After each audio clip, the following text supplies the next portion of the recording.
Okay. All right. Good evening, everyone. This is a call to order for the Town of Rocky Hill Open Space and Conservation Commission. This is a regular in-person meeting. Today is Wednesday, July 14th, 2021. Please join me with the Pledge to Allegiance.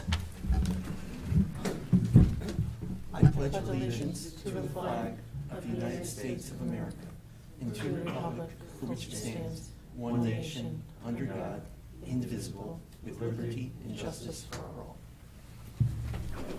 Okay, before we start, I would like to welcome Commissioner Marnie Liska for the first time at an in-person meeting. I think this is the last vestiges of COVID that we're all together again. So, thank you. All right, with that, is there anyone here from the public who has anything to bring up before this council? Hearing none, let's move on to item number 4, which is modification of permit. That would be item A, permit number 572, Gloria Kroll, proposed changes to the footprint of a proposed dwelling located to the rear of 251 France Street.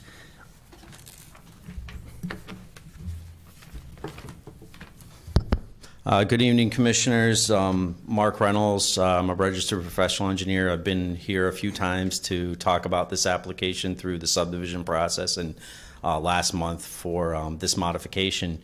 I won't spend a lot of time with the details of the plan because I think everyone's familiar, but maybe just get up to speed to where we were at the last. We proposed a plan originally with the subdivision with a house that was conceptual.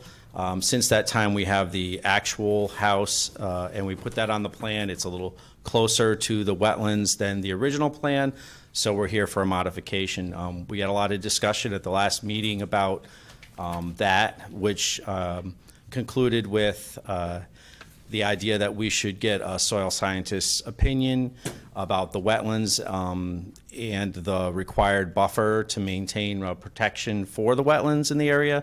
So we have done that. And just so that we're clear, we have agreed that we could modify the house plan so that it could be at least 25 feet from the wetlands, that architecturally that could be accomplished, and are willing to accept a modification to our modification application down to that. So that's kind of what's in front of us right now. And so we, I talked with James Sipperly, as a certified soil scientist and a wetland scientist. I asked him to look at the site over the last month and to give us an opinion. He has done that in writing. Does everyone have a copy of the letter? All right, so you've had a chance to see that. And of course, James is here tonight, and I'm going to turn it over to him to talk about the character of the wetland and his findings.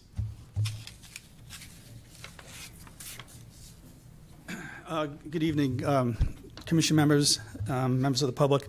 My name is James Sipperly. I'm a certified soil scientist. I'm also a Connecticut wetland scientist, and I feel compelled to tell you I also am the environmental planner for the city of Middletown and have been working there for 25 years and staffed the commission. I'm also the part-time wetland agent for the town of Portland, and also I'm a commission member of the Wetland Commission and Conservation Commission in Basel, in the town I live in. Do you want me to just read this quickly so I don't miss anything?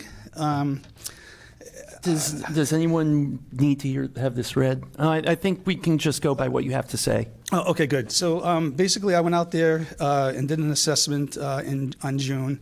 Brian Gobolewski was the soil scientist who did the original delineation. I did not perform a delineation per se out there. I kind of checked some of his areas, and I agree with what he did. Basically, has anybody been to the site? I know you had a field trip. Almost everybody?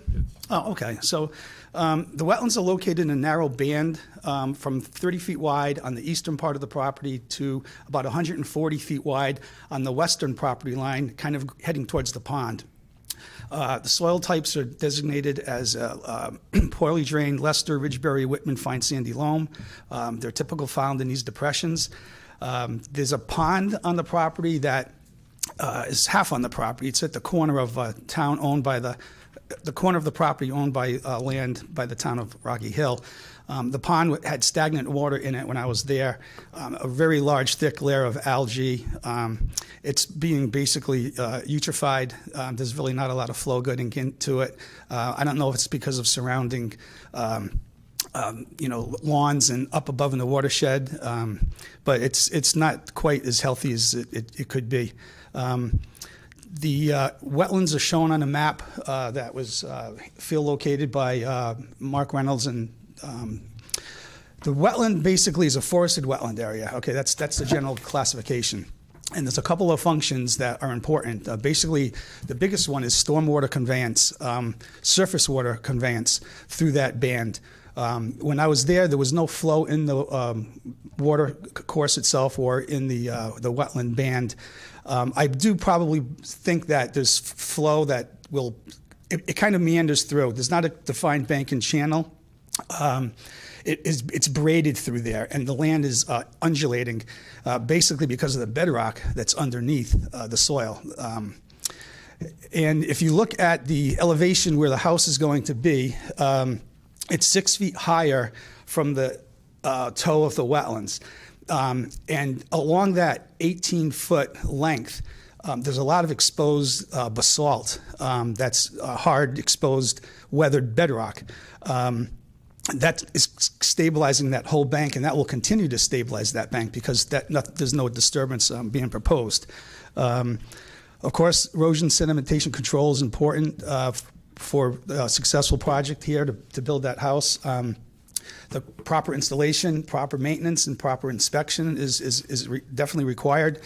And I looked at the approval that you guys did March 11th, 2020, and you guys had some good conditions and stipulations that were placed on that.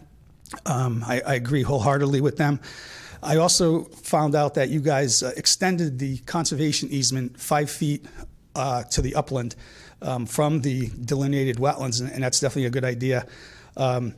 One of the things I would recommend that I've seen in other towns and time again, even though there's a conservation easement placed, nobody knows about it. I think there's a record on the map, but more importantly, if he's going to buy the house, he's going to build the house and live there. Someone's going to buy the house. Someone's going to start cutting grass, raking leaves, clearing brush, and throwing stuff over the bank down into the wetlands. So there should be some kind of a placard. I don't know if you guys have that. We are getting in the habit of doing that for everybody now in town. That's really important. I wholly recommend it. In Cheshire, when I used to work with Scott, we had placards there. You could buy them from the town and put them up on a fence post, preferably not a tree. But yeah, that's what I recommend. So if you have any questions, that's pretty much what I got. I'm recommending, based on the location of the house and based on the character of that slope and the toe of the wetlands, I think I would recommend a 25-foot minimum buffer. And I think that will be certainly, I know it was proposed to be 18, but 25 it's better, as a direct result of the way the conditions are on that slope. Okay. Yeah. All right. We'll have some questions. Commissioner O'Connor, do you have any questions? I have no questions. Commissioner Stevens? I got a couple questions for Jim and some for Mark also. Scott, your microphone. Sorry. Got a couple questions for Jim Sipperly and then for Mark Reynolds. I like the idea of the 25-foot buffer, as you know from the last meeting. And I'm sure Jim could say the same, that a lot of towns, recommend, like, say, a 25 to 50-foot buffer. It's not uncommon to see that. So I kind of like that minimum 25-foot buffer. I also agree with installing the placards along would it be the wetland line or the conservation easement area? Probably the conservation easement, which is going to probably be really close to the house, but so be it. And then Jim, I also like that he reviewed the wetland line and found that it was substantially correct, so that's good. So we've had the wetland line kind of checked. Actually, if I could mention this, Actually, Brian was pretty conservative a little bit. I would have probably delineated that wetland closer to the toe of the slope instead of like 4 or 5 feet up the hill from the slope. I think he just, well, when you do a soil job, as Scott knows, if you're doing like 10 acres of land, you're not gonna be able to get it close to every. You're not gonna dig a hole every single. You're gonna characterize the soil, look at the slope, and then you're gonna go and do your delineation. But if you're doing like 1 acre, you can do more of a higher intense survey because you're concentrating on a smaller area. And then when Brian did both sides and I concentrated on just like a couple 100 feet where the house was going to go, I dialed it in a lot tighter. I just wanted to mention that. So you think Brian's line was a little conservative? Yeah. He had it Yes. upslope a little bit? Yes. Okay. Yes. I wanted It's to. better for us, too. Yeah. Yeah. The main question I have is, when you did your assessment, I see your functions and values of the wetlands. Did you notice or do an inventory of any wildlife that might be utilizing the wetland?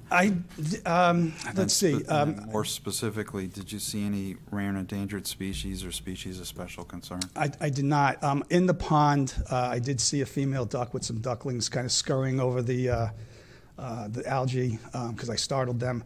I did see some raccoon tracks. There was deer, scat, wild turkey tracks were kind of like in the mud there that were kind of fresh. But I did not see anything physically. Okay. And then I would just like to tell the commission, I did look on the Connecticut Eco website, and I looked at the site and hit all the different layers, and there were no critical habitats or any basically highlighted areas that would be natural diversity database hits. So they're not really showing anything that's of concern as far as that goes, as far as what the Connecticut Eco site had. So I think that's all the questions I have for Jim. And then for Mark, I was wondering if you could explain a little bit more about where was it at 18 feet? Now you're going to be 25 feet from the wetland? Right, I believe, I don't have the plan in front of me. I think that the dimension on the plan that was submitted with the application was 20.8 feet from the wetland to that back left corner. There was Take a look at it? little corner that was Okay. just inching into the, But shouldn't we have a plan 25. that shows the house located We should. 25 feet Yeah. from the wetland? What I'm saying is that if we need to have a revision to the architectural plan. And the reason if we have a clear direction for the architect, I'm assured by him that he can meet a 25-foot setback. So the plan that we would bring back for a permit, for like a building permit, would be on the plan. It would be submitted to Bob for his review like we do all the time. And we could meet the 25-foot Okay. criteria. And then what about plantings? Were you going to increase the amount of plantings? And I think you had said in the previous meeting that you were going to beef up the sedimentation erosion controls for us? Yes, the plantings, that's actually, we didn't talk about that just now, but the plantings that were proposed as part of the subdivision plan are fairly intense, and they are in the same location as the placarding that we're talking about. Okay. So there's I think a double row of plantings along the whole conservation easement through this area. If you think that more makes sense, I think the combination of the placard and essentially a wall of newly planted vegetation will pretty well demarc that area. Did Mr. Sipperly have a chance to review the plantings and see if he thought they were appropriate and how many should be planted? Okay. I saw that, yeah.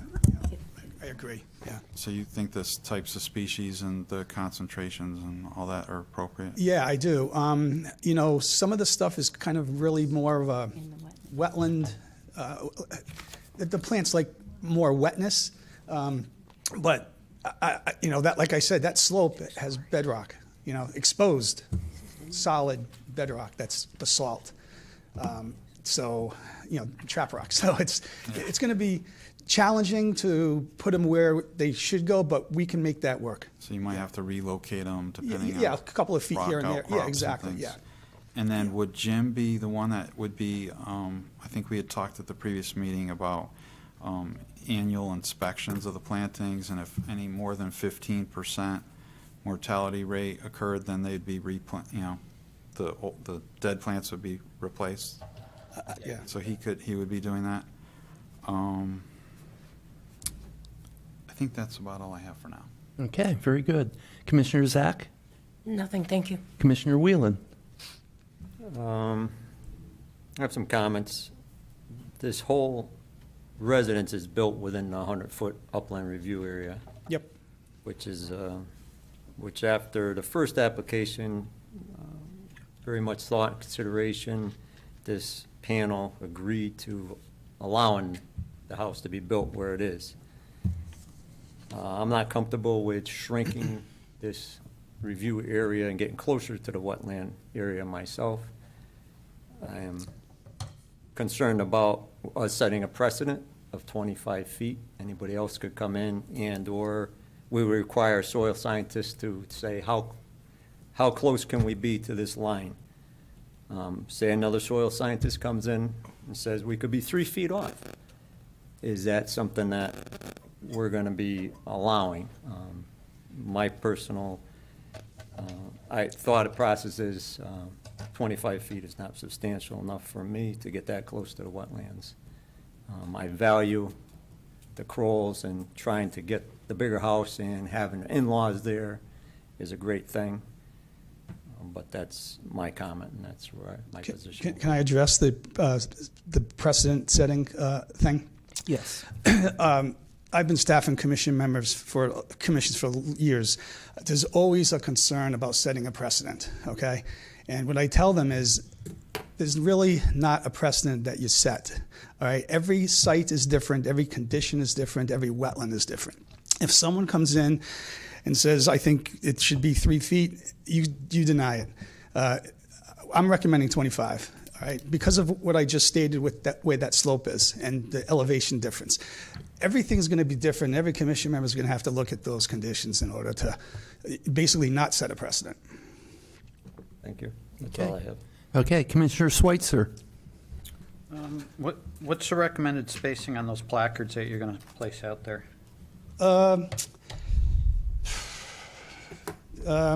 It's not a very wide, maybe if they put up wooden posts, maybe every 75 feet, maybe. You guys can determine that yourself if you'd like. I mean, I don't know if you guys, it sounded like you guys were thinking about doing this previously. Did you think about spacing? Was ever discussed? I can't remember what we did. No, I don't remember either. Bob, do we? It's 50 feet. Thank you. 50. Oh, okay. Yeah. That's fine. Yeah. No, I share some of the other concerns of the other commissioners, but those are all the questions I have at this time. Okay, Commissioner Liska? No, thank you. Commissioner Kelly? Yes, thank you, Mr. Chairman. I have a couple of questions/comments. With all due respect to your comments on setting precedents, it does concern us. I appreciate that you've addressed it differently in your commissions or where you've presented. The precedent, not only for the reduced setback, as Commissioner Whalen said, the precedent of granting a permit and then having you come in kind of for a do-over and, changing your mind and wanting to redo the permit, that's a precedent that we have to face of, having other permits granted and then an applicant returning and going through all of this again. It's a concern. And so just recognize that we see it as a precedent as well. What you just talked about coming back, typically, when there's a subdivision or re-subdivision, you basically just show a square showing that you can construct a house in that general area. If, in this case, they did exactly what they were supposed to do and followed your regulations, that they modified that based on a builder's architectural design, and they realized that they were coming closer. So that's the process that has is required by your regulations. If there's changes or modifications to the plans, you come back. It's not precedent setting, it's just, that's the process that you guys have. We granted a permit, Yeah, done, right, then you came back. right. That's like, yeah, that's different. But I don't want to take our time on that. I have a question about, so we're agreeing a 25-foot setback for a review area. Contingent on a revised architectural plan, which we haven't seen, we don't know what it's going to be. We have a rough draft, but you have to present to staff the final plan. Is that the step? And then, because this is part of the permit, should it be approved, then staff has to make sure that what you present is within the 25 feet. Is that You can correct? stipulate that, you can stipulate that as a condition or an approval, or a condition or a stipulation in the approval, yeah. Okay. That a plan will be submitted showing that, yeah. Okay. And we did a site walk, most of us, and I know this was before there's a projected extension or new home, but there's a lot of debris, there were trees and branches, there was kind of a dumping ground. Yep. I assume that will not be happening. We're establishing a really strict conservation area, demarcation, and we won't have that, because the thought of this pond being covered with algae and not sounding too healthy, in my non-soil scientist, non-expert mind, I see stuff going over, whether it's fertilizer or whatever, getting into that water, and if there are, ducks breeding down there, or turkeys or whatever, because your report did say that it was a habitat for wildlife, and that's Yep. something we want to be real careful of. Yeah, and I also mentioned in there that there were a lot of downed trees, naturally downed trees, uprooted trees, and dead from previous storms. You can look at that as habitat value because the stuff rots and things are eaten. But, as far as like sightly goes and maybe blocking water flow, maybe some of that stuff should be removed at some point, like not by heavy equipment, but like a couple of down trees that are unsightly that might be blocking the flow eventually. Yeah, that could be taken out, and that's not a clear cutting or anything. It's kind of like a permitted use as of right for homeowners' maintenance of residential property. They'd have to come to us because it's in the easement Oh, to 'cause it's actually in the get the easement? permit. Oh, okay, They'd have okay. to come to us for the permission, even on the down trees. Even to do that in the easement? Okay, I got you. All right. All right, I think that's everything. Thank you very much. Thank you. Sure. Okay. Can I just ask? Yes, Commissioner Stevens. Great. Just two other things that just come up to me now. I just want to say that I have worked on several different properties throughout Connecticut where when proposed developments do get approved that are really close to wetlands, or where they have conservation areas that are like right up close to the houses, we get a lot of calls on projects where they've done activities within the wetlands because the people just don't know, and they're going in their backyards and trying to extend their backyards into either the conservation areas or even into the wetlands themselves. So that's another reason why you just want to have that good buffer, like 25 to 50. I know we have a 100-foot review area, but like 25 to 50 feet is really, and then like Jim would probably be able to hopefully tell us a little bit too. Different higher quality types of wetlands, you want to see a greater buffer. Whereas if there's lower functions and values, then maybe you can have a lesser buffer. So you can't really say it has to be 100 feet or it has to be, if there's vernal pool species. Oh, yeah. Things like, specialized, critical habitats and things, you want to have a bigger buffer area to the wetlands. So that's why I'd recommended to do an assessment. So I just want to say that. Sorry if I lectured you a little bit. Then the other thing is, I forgot to mention, I think we discussed it at the last meeting, was to have somebody go out, hopefully Jim or some other wetland scientist, to do an inspection to see if there's any invasive species there, and to do a invasive species control plan to try to, you're never going to eradicate them, but to hopefully remove as many as you can, and more importantly, around the plantings, so that the plantings can flourish and basically outcompete the invasive species that'll keep trying to come in. So that should also be done, like during the yearly inspection of the plantings. and to try to maintain the, invasive species from. Unless I'm mistaken, I believe that we spoke to that invasives during the subdivision review process. Yeah, so the mic is probably not getting you there, Mark, but I'm just trying to find the permit and see what I can recall about the approval that was granted on that permit.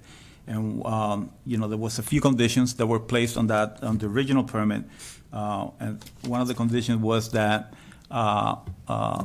debris, not necessarily trees and what have you, but debris that was found on site that might have been within the conservation easement to be removed. That was one of the conditions that was also placed, and also the removal of the invasive species to be done by the applicant. As a few conditions, placards were also a condition of the permit. Also, as you recall at the last meeting, we also talked about, because this thing here was so close to the actual wetlands, we had asked the applicant or the permit holder at this point to look into the possibility of maybe a fence along the border. I know that the plantings are proposed, but maybe a split rail fence or some barrier that can say to others homeowners, not necessarily Rob, but maybe if the house is sold, that there is a defined line of a conservation easement on the property that they should not go beyond. Right. And that's something that should probably be talked about if you're wishing to grant the modification of the permit. I will get to you in 1 second, but yeah, Bob, I was actually thinking that something like this, that the placards being mounted on like stone posts or something, not high posts, nothing more than a trip hazard, but something that isn't going to rot or move. Right. I was thinking about something like that. Okay, so my questions. And I'm not belittling the value of a wetlands, but how viable is that pond? Is it going to survive? Is it going to silt up and go away? Ponds typically, especially if they're an in-stream pond, which this one is, there's water flow that comes up from the watershed, conveys through this property, through that narrow band, empties into the pond, and then spills out of the pond and goes underneath Francis Drive via a culvert. The pond's not healthy right now. There's a lot of natural vegetation. I didn't notice any invasive species around the pond, but there's a lot of different types of wetland sedges growing, really thick, very high. I couldn't even get to the outlet of the pond to see what was there because there was standing water and it was just thick vegetation. And within that, I'm not sure how deep that water is, but just by watching those ducks, the algae was probably that thick, completely across. There was no open water at all. The pond's in tough shape. It would probably have to be dredged to, make it more viable and kind of bring it back to life. It's not too good right now, the health of it. Yeah, okay, yeah, because that's, obviously, we don't want to go in there with all the equipment to dredge it out, but I just wanted to know. And the other question I would have is the slope. Do we need to recommend natural fertilizers as opposed to commercial industrial fertilizer? If there's a grass there, is any fertilizer going to eventually get down into the pond? Yeah, I would recommend that. There's a lot of stuff on the market now, a lot of products that are readily available. I would certainly recommend using organic fertilizers, and it's hard to enforce, but if you educate the homeowner, they typically, most of them want to do the right thing. Right. It's not the soon-to-be homeowner if this gets approved, but further down the line that we've got to make sure the placards are up and the fertilizer and everything's on the deed so that whoever gets the house next has an opportunity to know what they can and can't do. Yeah, I just thought of something too, and I've seen it work on a couple of occasions.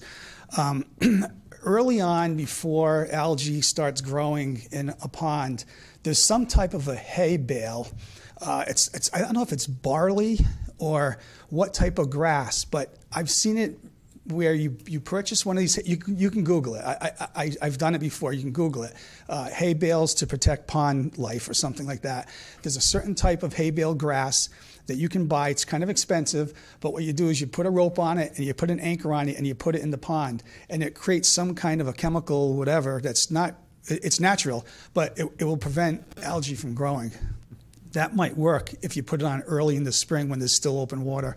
I don't know if you want to, you might want to try just because you'll be looking at it, you know. I just want to offer you that because I've seen it work in little farm ponds that were very, very nasty.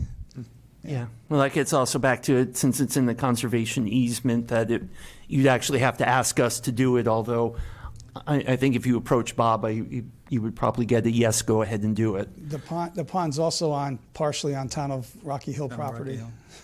Like three quarters of it. So maybe, Bob, the town can just do that without going through the homeowner.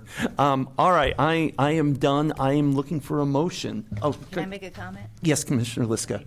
Oh, you're fine. You're on. It's on. I just wanted to respond to the discussion about the fact that the pond doesn't seem active, and, you know, it doesn't seem like a viable pond. You know, it's got the algae issues. The health of the pond is being discussed. And I think my concern is, even though the pond may not be viable now, the wetland area is still a habitat for wildlife. And I think, you know, based on your inspection of the site, you saw evidence of wildlife in that area. And I think my concern is, the closer that house gets to the wildlife, the more the wildlife is pushed away and is displaced. Whether it's lights from the house, noise from the house, noise from people in the back of the house, whether it's the deck or whatever, you're encroaching on that habitat. So I just wanted to mention that that's my concern, regardless of if the pond is really viable. Thank you. Yeah, thank you. Yeah, that was my first comment, that I'm not belittling the wetland. It's valuable regardless of the state of the pond, but, you know, anything we can do to make the pond survive. Sure. All right, so at this point, discussion's over. Does anyone want to make a motion?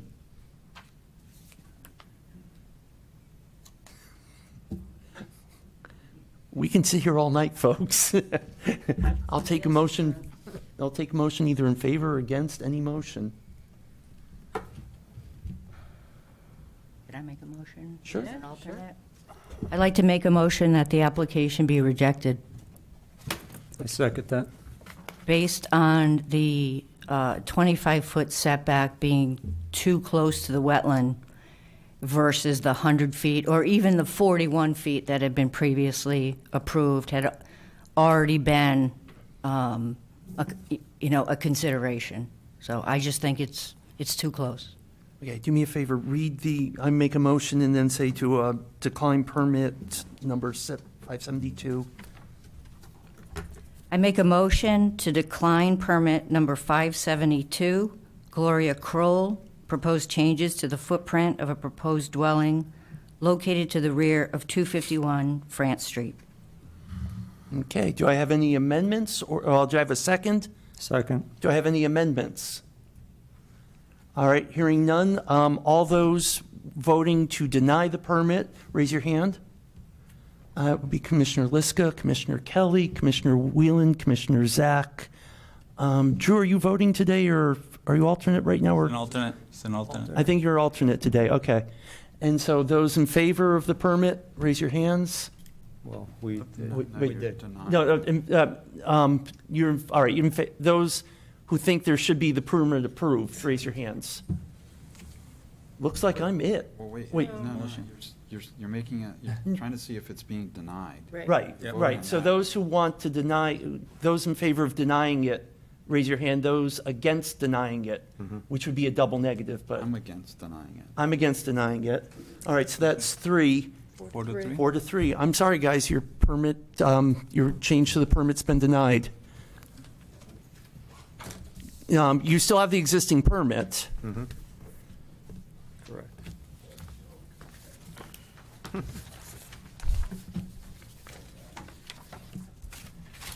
Okay.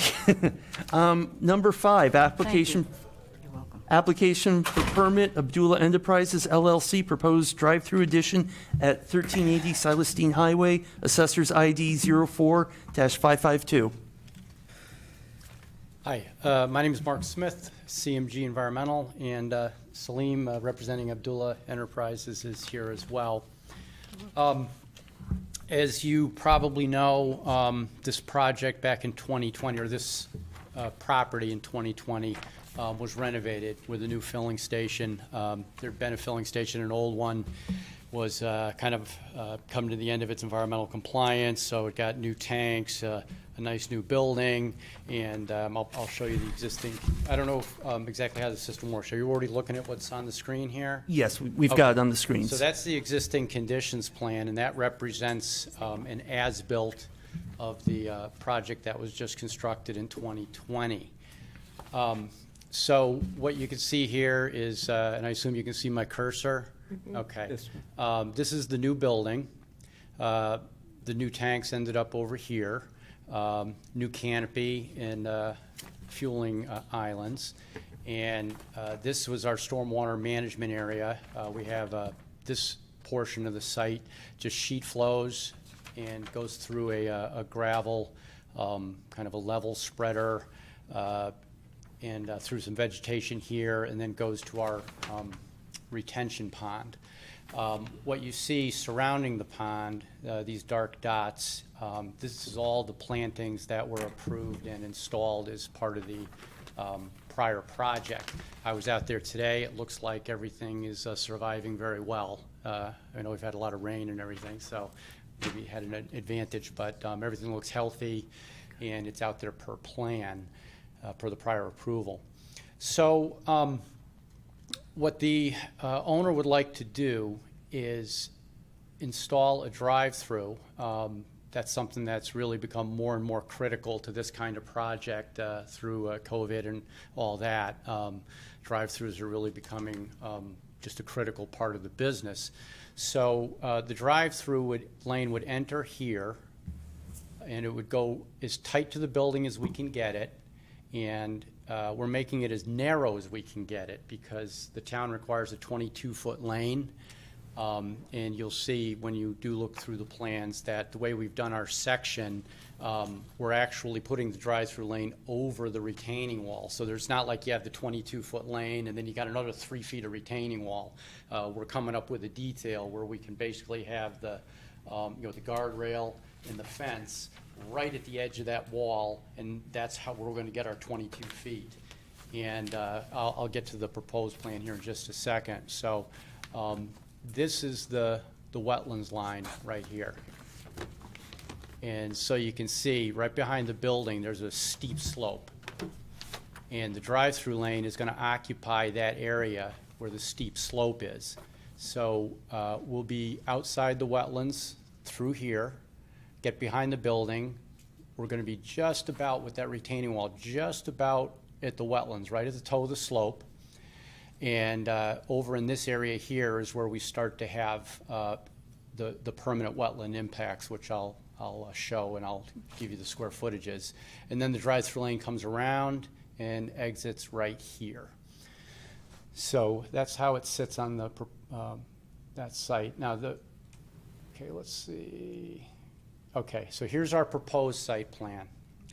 And as I mentioned, the drive-through lane comes around the building. And the way we intend to construct it is this will be a retaining wall. I think it gets up to being about maybe 5 feet high or so. The retaining wall itself will stop right here. We also have a retaining wall coming around this side here. This straight section, you can see these dashed lines underneath the drive-through lane. Those are our box culverts. And I'll show you a section looking at it from the wetlands so you can get a better idea of exactly what I mean by that.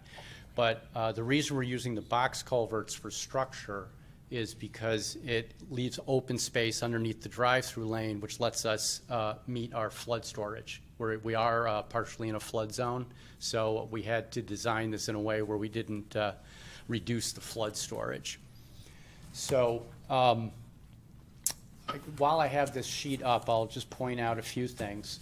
I mentioned the permanent wetlands disturbance, and that's right here. That's right where the drive-through lane is, and that comes out to be 390 square feet. To mitigate that, this area here, which is currently adjacent to the wetlands, will be wetlands mitigation. We can get 400 square feet in there, so we can get a full 1-to-1. I know in a comment from staff, we were trying to target 2-to-1. And as you know, because we have had discussions on this and we're before you, before we withdrew, we did take to heart some comments that had come through those initial meetings. One of those, we have here what originally was intended to be a mitigation area. And then I think it was from one of you folks, it was pointed out that, well, if it's really handling stormwater, it's not truly you can't really count it as a wetlands mitigation. We still intend to construct it as a wetlands, and there's a detail on the sheet that shows that. We're very confident it will hold water. We're actually, as part of this project, what I'd like to do with the current basin, which is holding water a little more than I'd like to get that to drain out in, say, 2 days. It's holding water. I would like to, you'll see on our drainage plan, we're proposing a perforated pipe or an underground pipe. I think we have a stone filter that would allow our detention or retention basin to drain out and feed this wetlands. So although it's not, it is handling stormwater, we're going to construct it as a wetlands, should function as a wetlands, and we have another 400 square feet there. We also, with these culverts, which have open space underneath them, we're able to pull this current riprap plunge pool from the previous project out of the wetlands and restore it, and we can put our, on the drainage plan, you'll see, now the outlet can be underneath the culvert, get that square footage back. And then we also intend to take the open ends of the culverts, because they're open facing the wetlands, like this, and we're going to put some soils in there and some vegetation, and once again, not really adding it into our total so much, but we get another 480 square feet of a wetlands function there. So so strictly speaking, I guess we have a true attached wetlands here that 100% offsets our impact, and then we've got another 480 square feet of soils and vegetation in here that'll be in contact with this wetlands, and we're adding that extra 430 square feet of function right here. That's going to be part of our stormwater system. So overall, I think it's a pretty good compensation. A few other things. We plan on putting a fence here opposite the Wendy's. I was out there today, and I did pick up a few Wendy's bags myself. The owner, I think, may have mentioned that, and since he did, I've really been noticing it. And I think this fence here is going to do a lot of good, keeping anything that might come from the Wendy's property from getting into the wetlands. Currently, we have fencing here.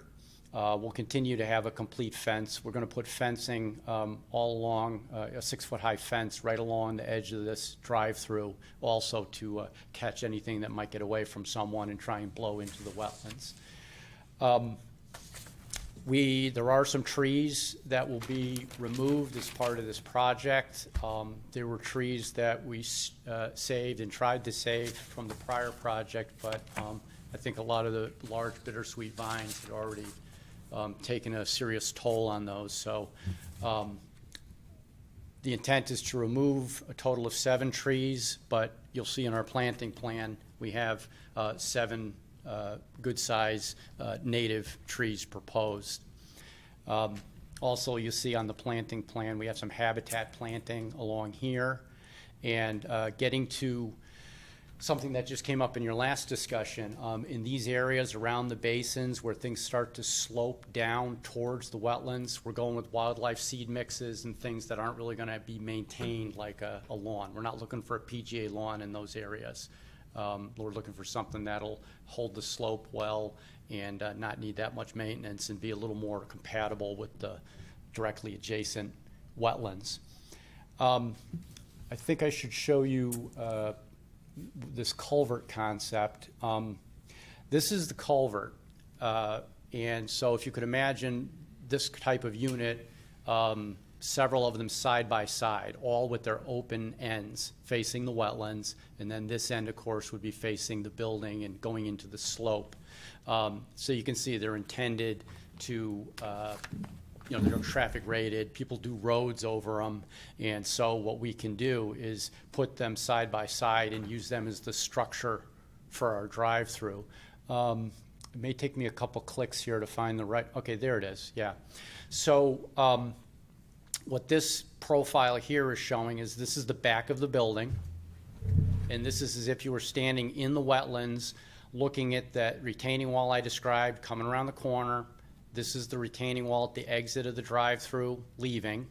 And then that middle straight section are these culverts put side by side by side. And so they're wide open underneath so the water can come and go freely. And that gives us that flood storage that we needed to recapture.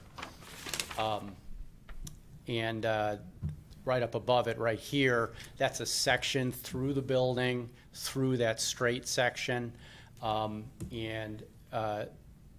What the intent would be, there's also a construction sequence in the plans, would be to build the retaining wall. You could fill in here as you go, do the same thing over here. Relatively speaking, these aluminum culverts are not that heavy, and so the contractor can come in through, after you get that around the corner, and reach, pick and place these culverts and kind of build, backfill and build that section as you go. We don't need to be out here in the wetlands. This is becoming more and more of an issue as far as projects where, well, I wouldn't say necessarily an issue, but I've had several projects where we've had close property lines and things like that. I'm doing one in Waterford right now. Same type of large block retaining wall, and these guys can do just about all the work from the high side of the wall, and they just need a couple feet on the other side of the wall. Like I say, I do have a real world situation where we're up against a Home Depot property line, and people were very skeptical, but it came off very well. Good contractor. I think that's the key for this kind of thing. Just a couple other points. Doing what we can. We intend to make the drive-through lane out of a light-colored concrete to do what we can to reduce excess heat compared to blacktop paving. As I mentioned, the plans now include a construction sequence. I think that came up as a comment at some point. As far as the wetlands mitigation area and the stormwater wetlands, we've written, it's on the plan to have it inspected by a soil scientist for a 2-year period to make sure it's viable. And we also include in our stormwater report, which is part of our application, a operation and maintenance plan for the stormwater system. So that's the overview. We do have a soil scientist and a landscape architect who will definitely be here for the public hearing to get into as much detail as you want on those things. Okay. Commissioner Kelly. Excuse me, before we get to, are we allowed to ask questions or at least requests at this point? Okay, all right, let's change this order then. Commissioner Schweitzer. Okay, I'm assuming we're heading towards a public hearing. Yes, we But are. if we're going in that direction, I'd like a few requests here to make. Well, first of all, I want to make a comment. I find it ironic that this is very similar to the previous application, and yet we're still here with something that was approved within the last 2 years and now they want to get even closer to the wetlands. That's just a comment I'm making. One request is to look at the width of your driveway section to make sure we're showing the proper width, because you're going from the face of the building to the face of the guardrail. You're showing curb in front of the building, and then your rail elements are going to stick out. So really, you're showing a 20-foot, 20-and-a-half-foot driveway right now. So make sure we're showing the proper impacts in that location. Can we also get a typical section drawn where there is the retaining wall? You just have the one there. I want to see one at the retaining wall. And then you mentioned the construction sequencing, but I did not see a drawing or any charrettes of that within the plans. If you could include that within the plan set. Okay.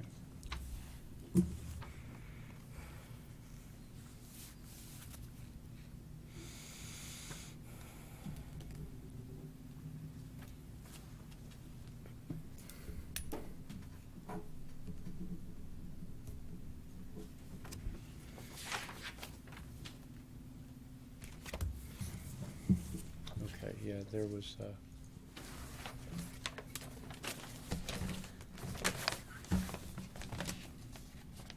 okay. Yeah, but if you could include the sketches along with that, say, hey, we're going to build this, this would be part one, we're going to build these retaining walls, and our machinery is going to be here. This is where we're going to be in part two. This is where we're planning on setting our machinery to set these arches, and then just work us through that, please.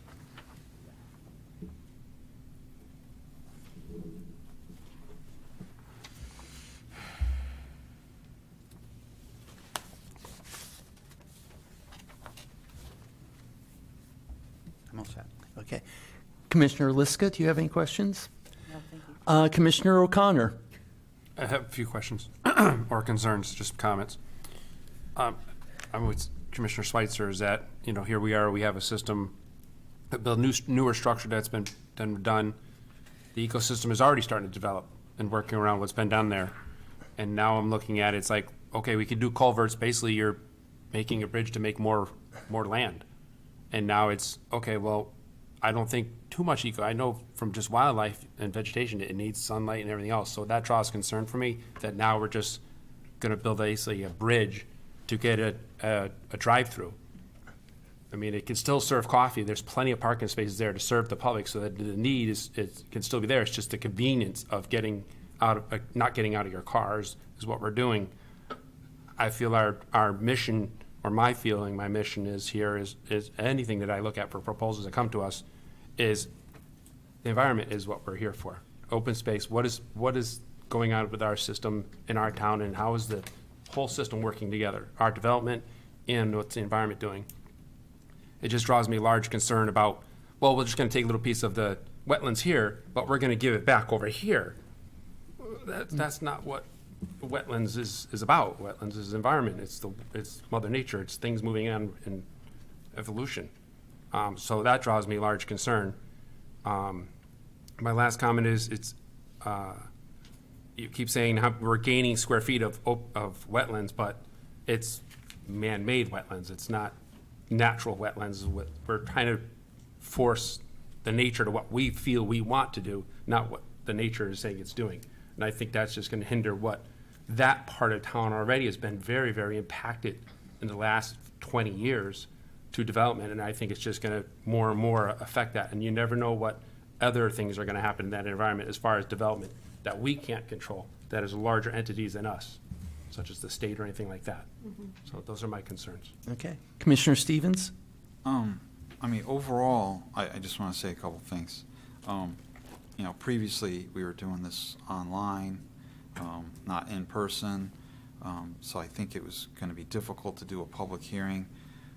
But now, seeing the direct wetland impacts, I still have several questions. I think it would be good to get public comments, so I think I don't know about other commissioners, but I would recommend that we do a public hearing on this because there are direct wetland impacts.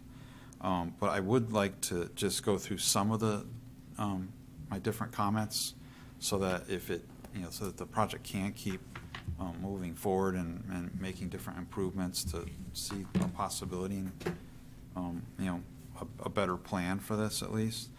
I do like the idea of increasing the, with the culvert thing, so that we're increasing the flood storage capability. Are we now meeting or exceeding what we would be losing with the wetlands? Yeah, we provided some calculations, and it's like 12,000 and change cubic feet total, that if we didn't do any mitigation, you know, we'd be a net loss. But putting the culverts in and the wetlands, we're up to like 13,000, and Okay. we're slightly over. So it's not even actually just the wetlands we're looking at when we're talking the flood storage. It's actually areas within the 100-year floodplain, Right. right? So you're actually looking at areas outside the wetlands that are flood storage. So you've actually increased the flood storage. Yeah, with I'm not going to say by a lot, but we wanted to make sure we were going to. So that was probably one of my biggest concerns, because I've told other members, I have flagged the wetlands on the Wendy's site, and so I got a good look at the fill slope with all the refuse and garbage and, you know, all the fill materials in there. So it's not by any means a pristine wetland. I mean, it's right on the edge of the highway. I did look also at the Connecticut Eco for this site, since I was looking at it for the last application, and there were no critical habitats or natural diversities shown with this site. It is within the 500-year floodplain. So it's I not, believe part of it's 100-year 100. floodplain. Part of it is in the 28.8 100. or Within something 100. elevation. just like that lowest. 1%. Oh, yeah. Okay, yeah. Okay. I would recommend, I think you said before you were proposing 2 years of monitoring on the plantings. I would increase that to 5 years. And I would also, did we have a invasive species removal plan? Inspection and removal plan put together for this? I would have to look at the soil scientist's notes. If we do not. I we would can- recommend that, Yeah. and also that for 5 years. And replace any plantings with a mortality rate greater than 15%.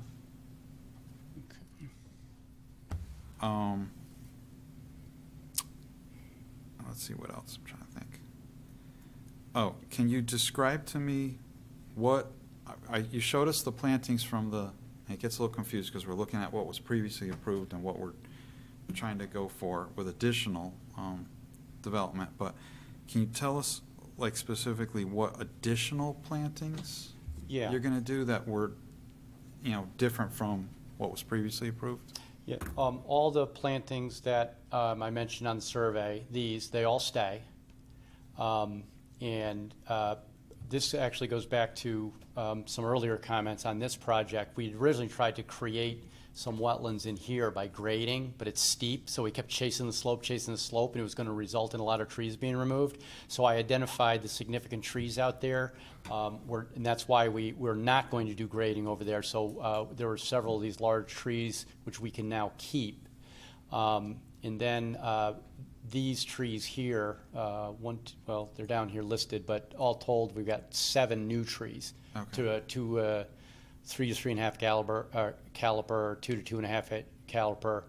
Those are going to replace the ones that are on the bank right here, right now, where the treatment's over here.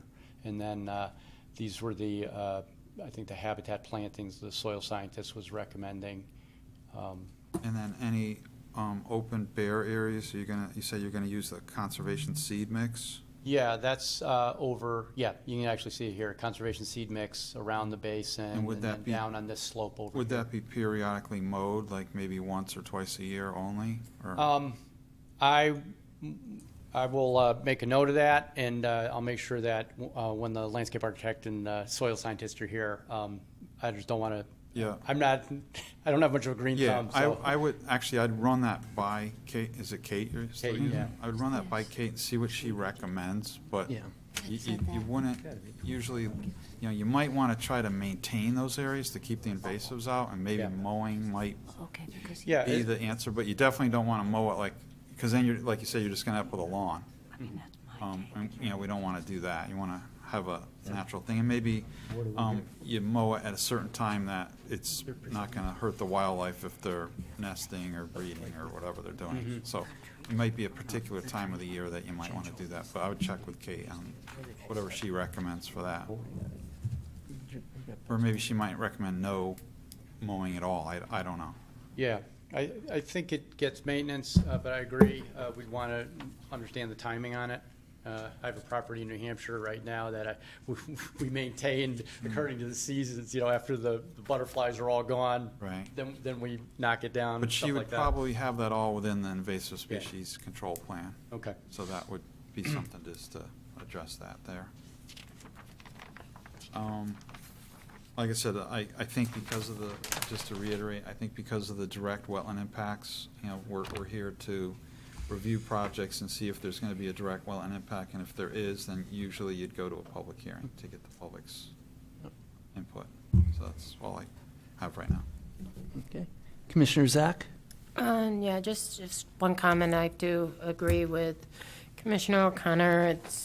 I know you're saying that you're also going to be replacing wetlands or making new wetlands, but you're also taking away natural wetlands, and that right now is my concern, to be removing that wetlands, you know.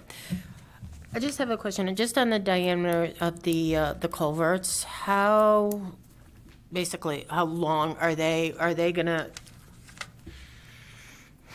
Yeah. Yeah, so, well, actually, I think we have that section. I apologize for, there's a new format for me. Okay, they're 20 foot 6 inches wide at the front. Okay, how about going from front to back? Yeah, they'll be basically like here, we know we have that 22-foot drive lane. You can order them the length you want. Okay. But they'll be roughly 20 feet. And then to get additional volume, where we had a little more room, we made it longer. So this one here, just eyeballing, it's probably about 23, and these are probably about 19. Okay. Because we're going to have to work, we have a building foundation here, and we Right. just got to make sure that structurally we can work it all out. Okay, so those will basically be replacing the retaining wall that's, Yeah, originally, if we put the wall all the way across here, then we wouldn't be able to do our flood storage. And so we Right. wanted to come up with a constructible way to get the flood storage back. And so we thought, yeah, we'll do the radius with retaining wall, and then this straight run, we can do box culverts. okay. Okay, well, yeah, I would love to see public input on this, definitely. Commissioner Whelan? Comment. I believe my job on this commission is to protect the wetlands, and I do agree with some of the other commissioners that we are actively disturbing wetlands with this plan, and you're working within them. Granted, you come up with a great idea, try to make wetlands, but I agree with Commissioner O'Connor that you're making something. It's not natural, it's not existing. You're destroying part of the wetlands that is there, that has an ecosystem, that has wildlife, that has numerous species of animals, plants, whatever. So that is a comment that I just want to openly express. Okay. Commissioner Kelly? Thank you. Sorry for the wait. I have a question on the replacement wetlands. What is the certainty of the quality and success when you create wetlands? Yeah, well, and that's, once again, where the soil scientists can address that to a greater degree. But, you know, the key, I'm a bit of a layman on this part myself, but you have to have the right, you know, the right soils, and obviously the right, you know, the right vegetations. And, you know, for example, wherever we take up any wetland soils, we're going to preserve those, and we're going to reuse the wetland soils. Once again, I don't want to really answer something that's why we have the soil scientist on board, but I can make sure that she's prepared to, you know, explain that when she's here for the public hearing. Okay, now I'm old school over here. Sorry, this isn't old. Very helpful to me because it's colors and everything. Oh, we got color too. Well,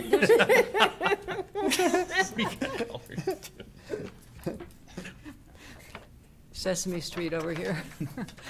There's an existing tree line shown here. And you talk about removing 7 trees.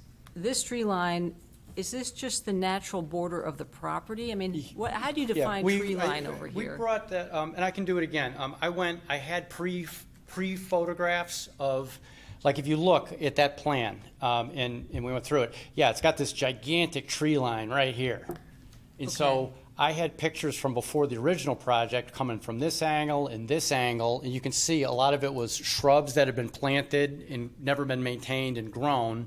It was strangled, dead trees, and so I can go through that, but the surveyor... How is this going to be impacted? That's kind of my question. How is this tree line shown here versus... But that tree line's not realistic. It's not. No, that's what I'm saying, is the surveyor, not thinking of wetlands, not thinking of real trees, he saw a bunch of vegetation, overgrown shrubs, old landscaping, dead trees, and he said, okay, that's not lawn, what am I gonna call it? You know? It's not lawn, it's So he drew trees. this big thing, and like I said, I'll bring pictures of that, because it looked like a little bit of a post-apocalyptic situation. Okay, so, all right, so when you talked about removing 7 trees, I was just trying to put that in context with this massive line. Exactly, and I appreciate the question, because that was brought up, and that's why I then went out and said, okay, we've got this big tree line. Well, this, I know what happened here.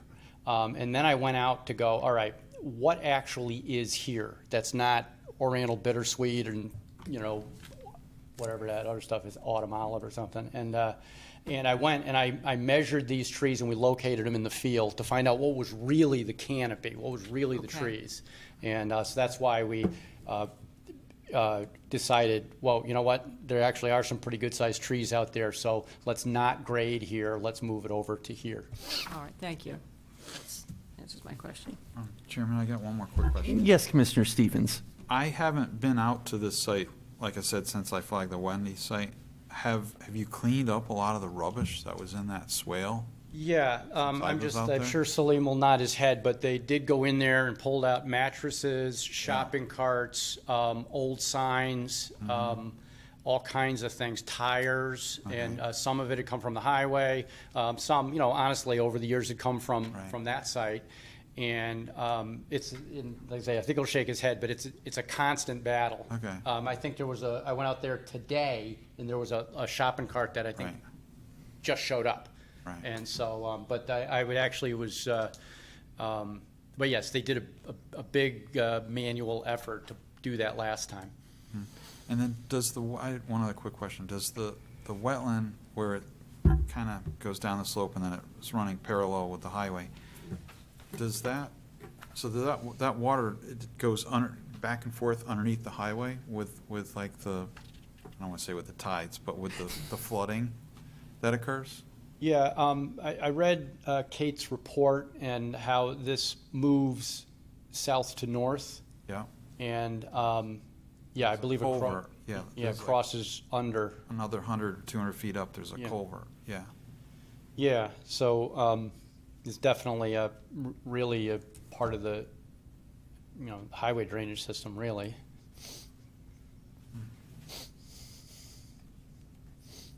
Okay. Okay, I have nothing to say, so I'm looking for Commissioner Liska. Thank you. A couple questions and statements. I do agree with Commissioners O'Connor, Commissioner Zach, and I think others that have indicated that replacing existing wetlands with new wetlands is not particularly desirable. And again, I'd like to point out that it's not just trees we're talking about, it's each of those large trees, some of them which are greater than, I think, 6 to 8 inches in caliper, they support wildlife. So there's wildlife living in that tree, and when that tree comes down, that wildlife is destroyed. My next statement would be, on sheet C 1.0, You've noted the limits of disturbance with the dark black line. And I think I've brought this up before. I'm personally skeptical, based on my experience, that the culverts and the retaining wall can be constructed within a 5-foot area.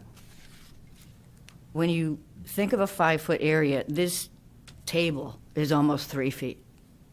I don't see how equipment can get back there, and to point out to the other commissioners on sheet C 2.0, those culverts have to sit on concrete foundations, and those concrete foundations, according to the detail, have to sit on granular fill.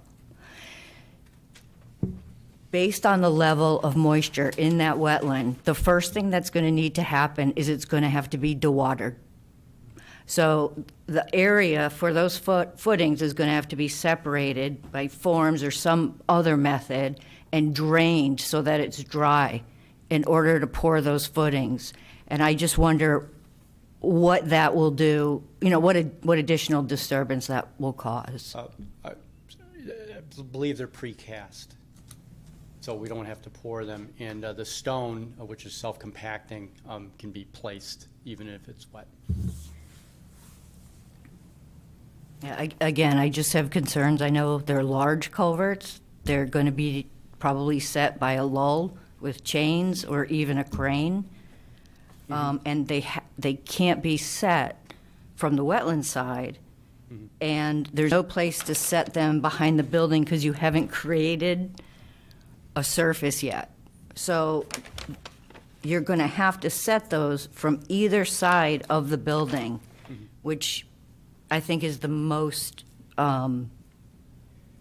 is what I find so skeptical, is that the equipment can reach from the side of the building to the culverts, and that's all. Thank you. Wouldn't that be just a temporary impact and not a permanent impact, though? Oh, we do have a temporary impact. I think she mentioned it, the 5 feet. We know we're going to have to get out beyond the retaining wall to get some stone in there and to place the culverts. But like I said, the culverts, they're not relative to, like, for example, I wouldn't be surprised if it's the contractor who would be setting them would be the same one that set these tanks. And the culverts won't weigh what the tanks weigh, and they, routinely set them with the excavators. I'm sure you've all seen it. You pick it up, a couple guys with tag lines. You can pull them narrow way. You can swing them. You can crawl with it. You may swing out. I mean, there are trees there, so they got to take that into effect. They can't just swing, randomly through here. But yeah, they'll have to work out their means and methods to reach over here. But once again, these are all structurally rated, so you really can drop off of here and then start making your path for the others. So. But yeah, a lot of contractors won't want the job. It's too fussy for them. But I believe a good contractor can work all this out. Didn't you already agree to pretty heavy sedimentation erosion controls, and were we talking about inspections after rainfall? So all the different preventative things that would prevent sedimentation erosion from getting into the wetlands? I don't recall, we went pretty much by the state, the typical narrative in the state ENS guidelines, but maybe you could look into doubling it up if that's a concern. I can, I'm sorry, I was just saying, so we go, the ENS guidelines has the kind of the things you can do, the best practices, and then they have the section. They're nice little handy pages, and they tell you what maintenance you should do. But we can review those and maybe beef them up a bit. Okay, yeah, Scott, I think we've done this before. All right, can I get, at this point, I'm going to close the discussion, and can I get a motion? Mr. Chairman, I'll make a motion. Since this is activities of significant impact, I make a motion that we hold a public hearing to be scheduled by staff. Okay. I'll second it. Second. All those in favor of scheduling a public hearing? Aye. Aye. Aye. Okay, motion's carried. We'll see you at the public hearing. All right, thank you. August 11th, is that good? Yeah. Is that enough time? August 11th? And We can make it work? I already Okay. talked to Kate, and she could Okay. make it, All so right, good. we're good. All right, sounds very good. Thank you very much for your time. Thank you. I won't mess with that. Okay, Let John do. moving on to item 6, action taken, minutes presented for approval, June 9, 2011. Does anyone have, Motion to accept the minutes. Does- Make a motion to accept the minutes. do I have a second to accept the minutes? Second. Does anyone have any changes? I have a question, and I think Sandy and I are probably going to, if I'm not mistaken, this was a meeting held here in Chambers, wasn't it? Yes, it was. Okay, so can we just delete this meeting was held via Zoom? Thank you.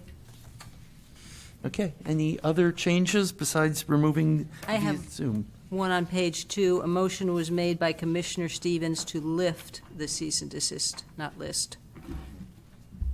One letter. He could have been listing it, but I think he was lifting it. And maybe we could change my name so it's a V instead of a PH. Sorry. It's here, That's You're gonna change that word. It is a yeah. V. No, well, there was To absence, Commissioner okay. Stevens, like, And the other let's say, one's 1, 2, 3, Oh, it's in different places? 5, yeah. Yeah. It's PH, is that what you're saying?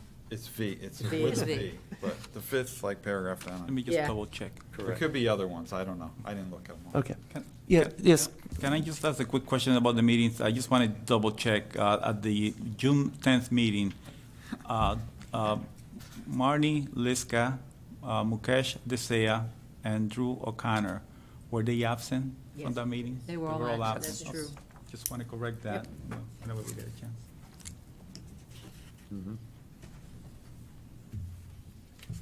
okay.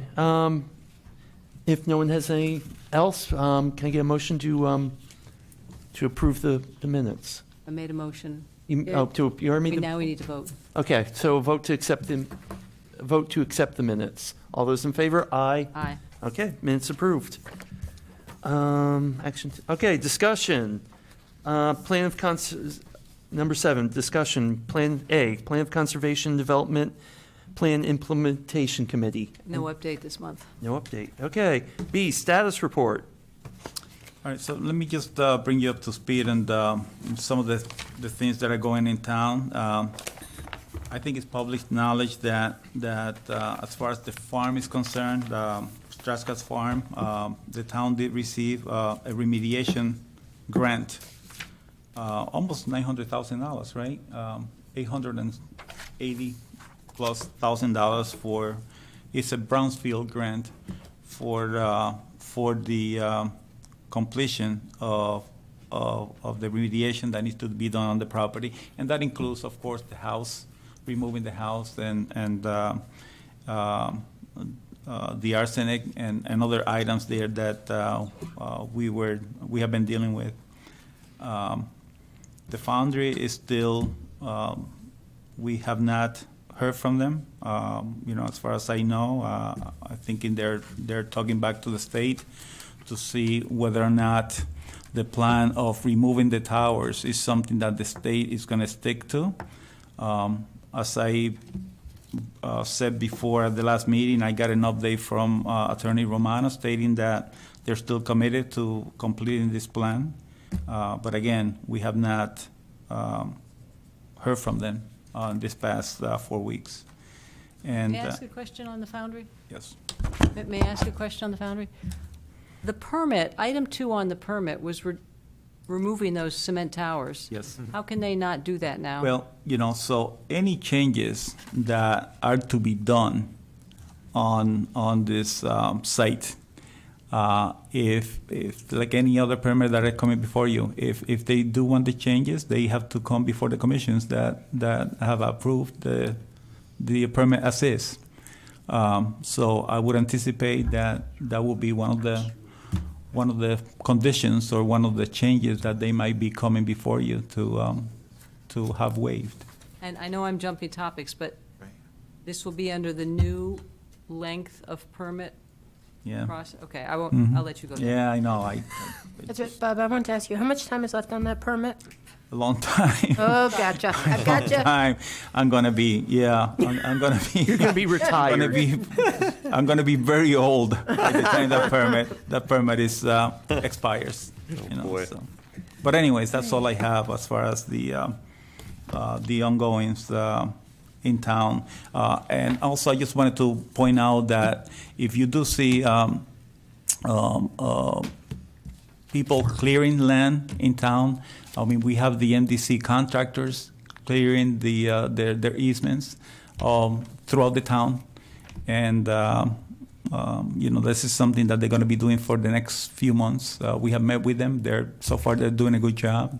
But if you see anything out of the norm, just give us a call, and we'll go out there and speak to them or whomever we need to talk to.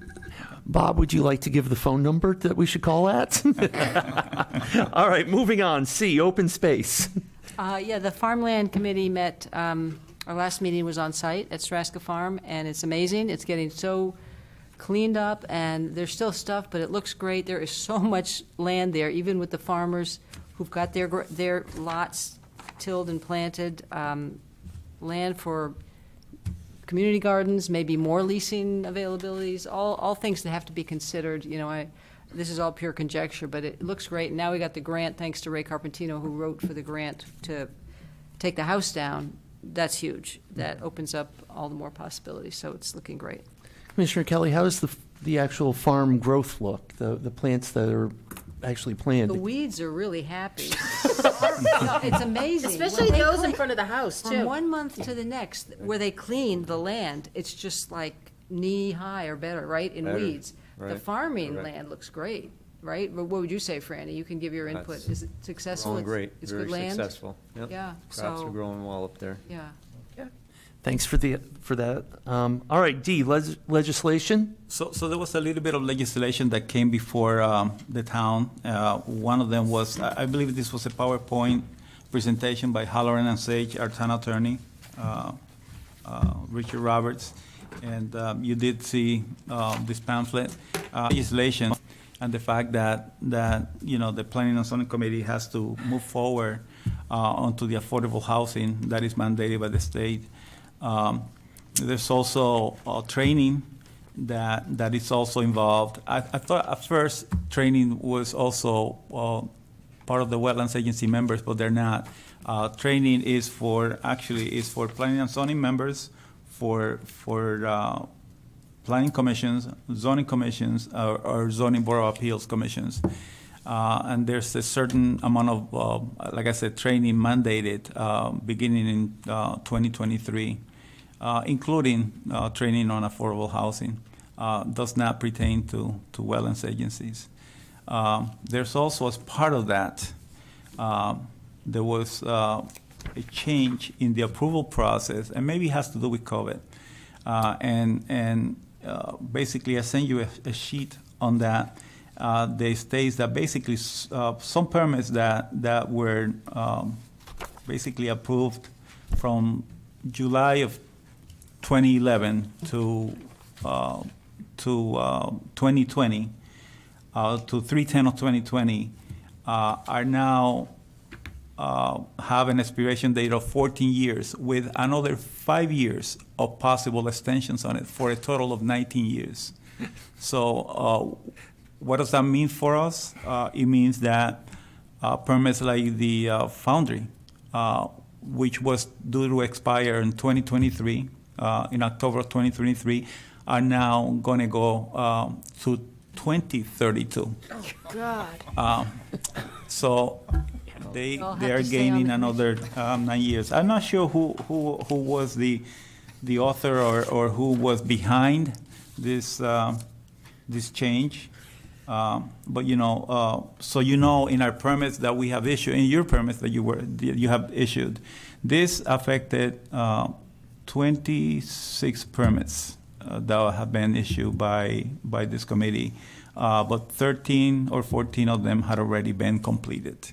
So we're going to have to deal with the smaller, with the other permits, such as the restaurant at exit 24, the restaurant and hotel restaurant at exit 24, and so forth that were approved within that, and they're by the way, they're hoping to come back for modification of the permit to you guys soon.